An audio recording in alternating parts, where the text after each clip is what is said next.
and good day. My name is Jürgen Steinmetz from eTurboNews, and this is a breaking news update.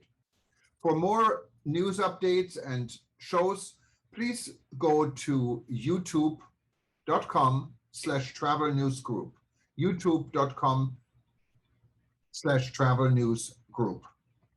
Here's our update. Brighton Beach Memoirs parallels fear and economic uncertainty of today. Last year, when the Actors Guild (TAG) applied to Samuel French, the world's leading licensor of plays and musicals, to produce Neil Simon's Brighton Beach Memoirs at the Brad Power Theatre in Honolulu, they had no idea how relevant the show would become in March 2022. Brighton Beach Memoirs is about a Jewish family who had relatives in Poland when Hitler went on his crazy rampage invading other countries. It was a time of uncertainty, and amidst economic turmoil in the United States.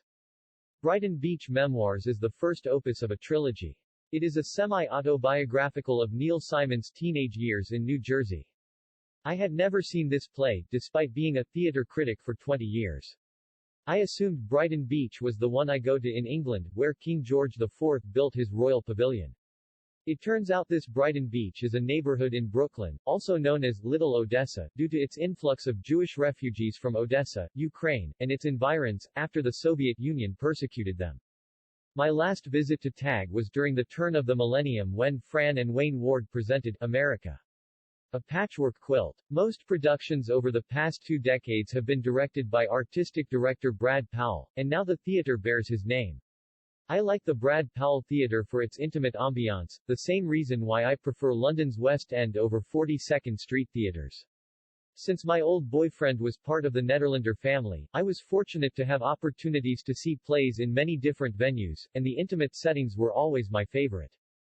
Brighton Beach Memoirs is the somewhat embellished story of Neil Simon, called Eugene in the play.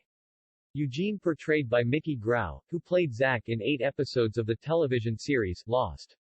I don't need to tell you his performance was flawless, his resume speaks for itself. Mickey's mother, Becky Maltby, also an actor, played the role of Aunt Blanche.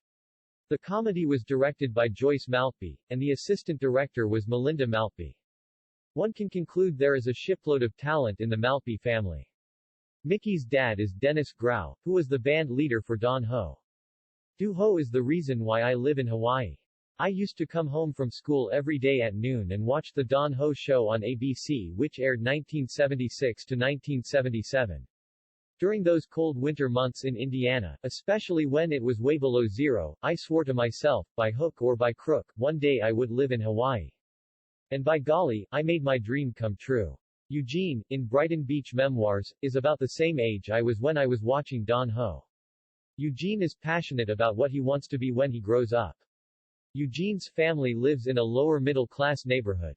Eugene dreams of escaping his mundane life and becoming a baseball player. I don't know what it's like to be a professional baseball player, but my former boyfriend, Brian Clutterbuck, had the same dream, and wound up becoming the pitcher for the Milwaukee Brewers. Later, he was hired by the Detroit Tigers. I know what it is like to dream about the future. Eugene never became a baseball player, but he did become Neil Simon, and won more combined Oscar and Tony Award nominations than any other writer in history. I believe Neil Simon was smart for making Eugene's dream directed toward athletics, because many people can relate to that, certainly greater than the number of teens who dream of winning the Pulitzer Prize. I'm glad I don't have to author an original opinion of Brighton Beach Memoirs. It won 2 Tony Awards, and that speaks for itself. Bill Bullard once said, "Opinion is really the lowest form of human knowledge. It requires no accountability, no understanding. The highest form of knowledge is empathy, for it requires us to suspend our egos and live in another's world." Joyce Maltby triumphed in the quest to elicit empathy. She created a production that so easily transports us into the world of the Jerome family.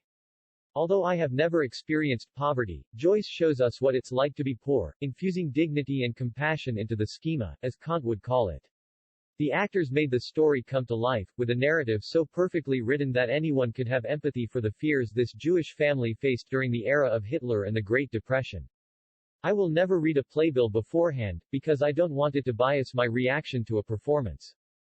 During my lifetime, I've dated quite a few New York Jews, and I was amazed how Jack Jerome perfected his accent. Jack Jerome was the most believable character in the play. He walked, he talked, he embodied the perfect physique du role. As it turns out, Stephen Katz is from New York.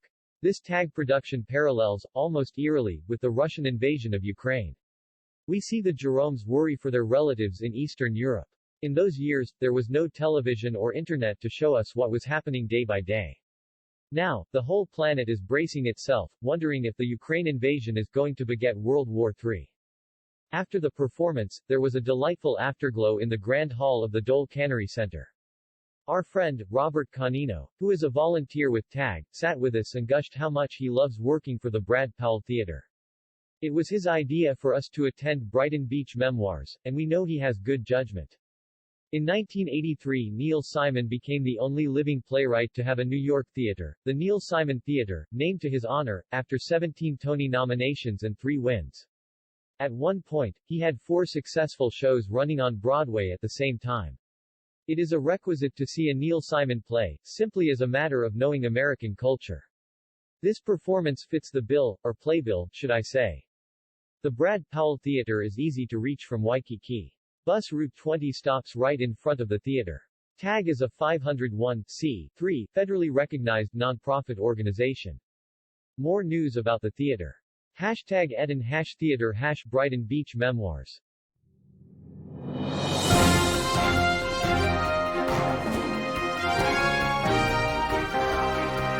Thank you for listening to our news update.